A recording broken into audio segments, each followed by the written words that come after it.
be a great opportunity to kind of put this game a little closer out of reach with a score here. Yeah, and it's a wonderful opportunity for them because if they can add 7 more to their lead before the other guys even see the football, that could be the decisive blow in this game. I think that's how they're eyeing it. That's how they're approaching it. Now here's a pass on first down. It's knocked away and incomplete. After the incomplete pass, here now is 2nd and 10. Here's Love. And that almost their first INT of the ball game. Had his sights on it, but he couldn't seal the deal. Well, so far on this drive, they've done some good work. They force incompletions on 1st and 2nd down, bring up 3rd and 10. That brings up the big question. Do they bring pressure or do they play coverage on this down? Now yet another incompletion here as they fail to connect on 3rd. And that is exactly what you needed defensively. It's a long road back from here, but that's a good start to the second half as they force a punting situation and a 4th down. And on 4th down, on is the punt team sending this one away. They'll look to set up his blockers. 39-yard punt, 6 yards on the return. And the Colts will go on offense here, 1st and 10. Now we take a glance at the offense as they work their way back out for their first possession of the second half. CD, they certainly know the hole that they face as they begin the second half. They have to do what precious few teams have done in NFL history. That's try to come back from a 4-possession deficit. And partner, you know, as that team gathers, they're saying to each other, you never say never, right? Because if you're on an NFL roster, that's how you have to think. You can always come back and win a ball game. And let's face it, we saw a certain Super Bowl, a 25-point lead late, that wasn't enough to put someone away. But that being said, this task is near impossible. Let's face it.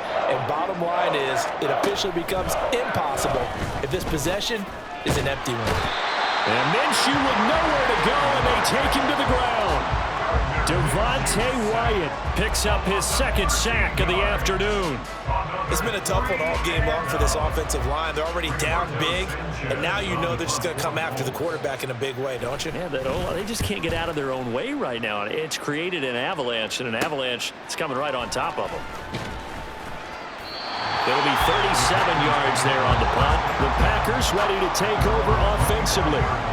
These guys definitely hoping for a better showing than their last appearance. They couldn't really even move the football much beyond the shadows of their own goalpost, Charles. We'll see if they can get a better, more sustained drive going here.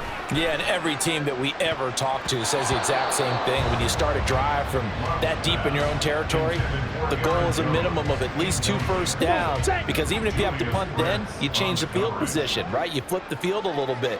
They didn't get that done. This time they want to string together a nice drive and help themselves out. And that's caught inside the 35. Touchdown, Packers. Jaden Reed with his 2nd touchdown of the afternoon. And the Packers are able to strike quickly to add on to their lead. Matt LaFleur, he tells the offense, stay out there, go for 2. They're going to run for it with Jones. And, boy, talk about adding insult to injury. He's into the end zone to tack on 2 more. Anders Carlson to kick off for the Packers.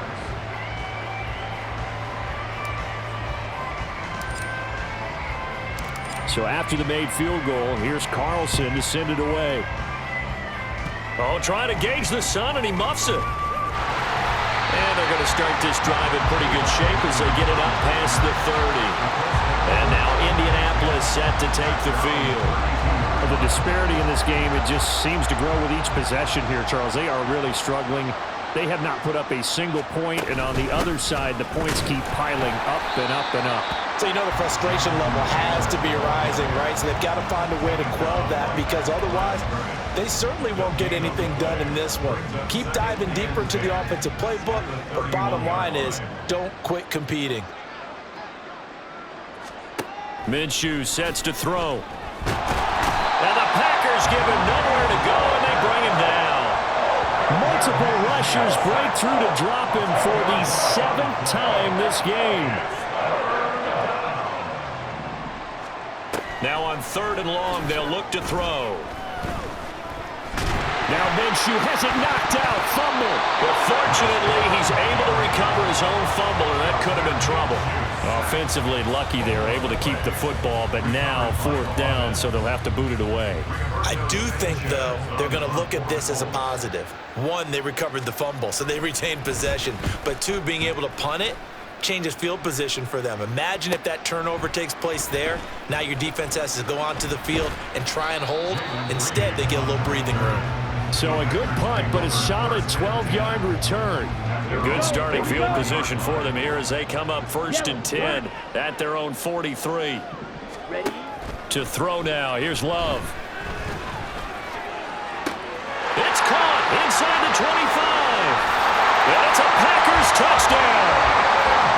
Romeo Doubs, 57 yards. And the Packers have taken a 6-touchdown lead. It took them a while to get their speedster involved, but they found him downfield there. And what we've discovered as we've watched games is the speedster doesn't have to have a lot of catches, doesn't have to have volume in order to have a huge impact on the game. His speed scares the heck out of defenses, and other guys can capitalize, but when you finally hit him and he carries it all the way into the end zone. Oh, they flip it to the kicker. He looks like he's going to throw it. He's got it at the 10. And this play is not going to work. He's out of bounds, well shy of the goal line, and the try for 2, unsuccessful. Well, I have to admit, I'm scratching my head a little bit here trying to make sense of what I just saw. Number 1, huge lead. Just kick the extra point and be done with it. Number 2, if you are going to go for 2, just line up and go for it from the 2-yard line. Why make it so difficult? That's a long way to go to try and pick up some points. Here comes the Indianapolis offense now as they get set to take over.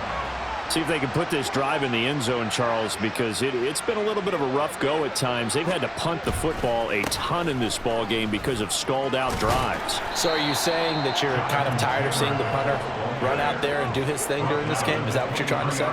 Well, I mean, I'm okay with it. I have a feeling that this offense, they don't want to see the punter again. And frankly, the punter doesn't want to run out there anymore himself. He would love to see his offense put together a drive and give his leg a rest. Rashawn Gary, who else? He's in there for his 4th sack of the afternoon. So one quick, easy analysis about why they've struggled so far. They keep putting themselves in 3rd and long situations. They just took another sack right there. And the offensive film session tomorrow may be a little longer than it normally is. Not a lot of positive grades will be handed out thus far. Rashawn Gary, 2 plays in a row now that he has gotten in there for the sack, and it brings up 4th down. Now here's Rigoberto Sanchez as the drive goes backwards, so he's on to punt it away. And he's able to get it out quickly, and this is not a bad kick here. The return is Reed. That'll be a 41-yard punt, 4 yards there on the return. And this offense, they're going to have excellent field position. They take over with a 1st and 10 on the short side of the field. Lambeau Field, one of the best home field advantages in the NFL, no doubt. And they're a happy bunch here as the Packers lead 3rd quarter. And now a throw on 1st down there, but it's incomplete. Now the secondary's really struggled today, but that's a little bit of a measure of revenge, isn't it? And they just followed the basic rules. See ball, knock ball away, turned into a nice play. Ready? To pass, here's Jordan Love. That one caught downfield by Watson. Touchdown, Packers! Christian Watson, his 2nd touchdown of the afternoon. And the Packers get another 3rd quarter touchdown to add on to that lead.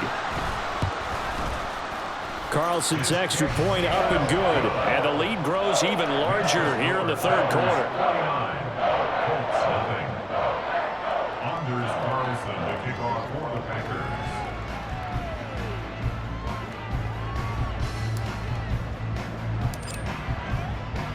So now Carlson, after the touchdown, called on to send this one away.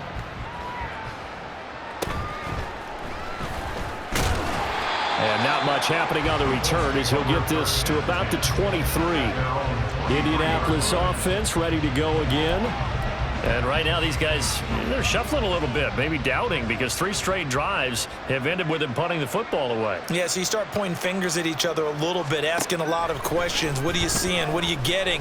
Maybe trying to narrow down your playbook a little bit and maybe get simpler rather than more complex in order to try and fashion together a drive. Preston Smith able to get in there for his second sack of the afternoon. And as they come to the line, they will not be able to get off another play as time has run out on this third quarter. Back now at Lambeau. And this is a blowout so far as we get set for the fourth quarter. A very one-sided affair. Throwing on second and long. Minshew. Under pressure again, and down he goes again. Rashawn Gary in there to get him again. That is sack number 6, one off the NFL record of 7.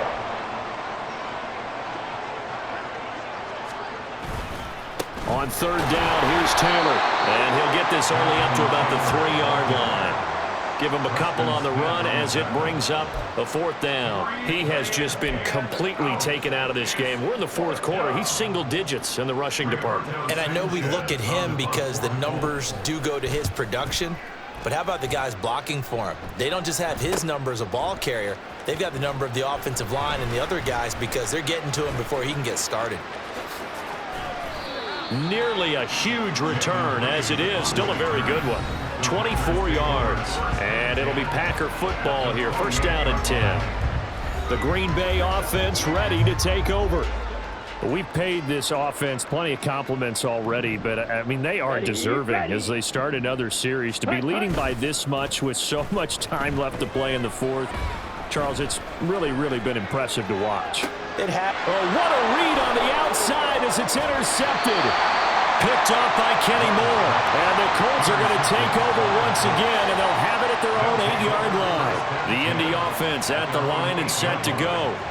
Well, it's been a struggle so far for this offense, Charles. It's not only that they haven't been able to put the points up, but really a throw for Pittman is intercepted. Picked off by Eric Stokes. And he'll be brought down around the 7-yard line.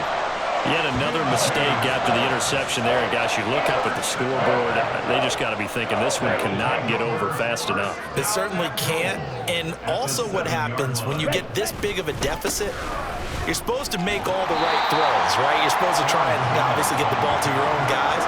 But being down this big, you also take even more chances. And in this situation, that hasn't paid off for them at all. On the other sideline, jubilation and laughter. Jones again, and this time he gets into the end zone. Touchdown, Packers. When coaches come into a game preaching total team effort, CD, I think this is the type of ball game that they're dreaming of. It was pretty apparent early on that they were clicking in all three phases. It's been fun to watch. Yeah, sometimes in the NFL you end up with matchups like we've been watching here. And when you go back to the early drives, you can just see that one squad was on a different level in this game. Safe to say, we have been disappointed in watching their execution throughout this contest. Oh, and now they're going to fake it. And that's incomplete. Another not asking me, but I'll give you my opinion anyway. I think it's time to erase that play from the call sheet. I guess they figure with the big lead they can experiment a little bit. But all in all, just go ahead and put that play on ice. Carlson back out there now to send this one away.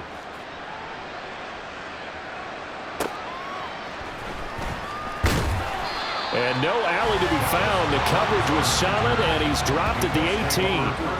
Here comes the Colts offense now as they make their way onto the field.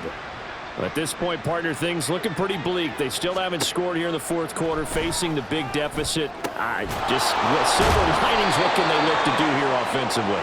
You know, it's funny, I talked about this with a coach in the offseason and kind of had this scenario, like what feels good to you and what feels good to your team. You're down big. You really have like one possession left, and you're trying to put points on the board that don't matter. But do that? And he told me they actually do matter. And in this situation, he's going to try and run the best offense he can run, have at least a little bit of confidence to take away from that game. So right now, they're going to try their best to get something up on the board and not get shut out. On second down, Minshew. And just not enough on the throw there, down around his feet and incomplete. At this point in the game, they've got to continue to try anything they can. They're still working at it, even though this one feels like a lost cause. From the gun, Minshew to throw.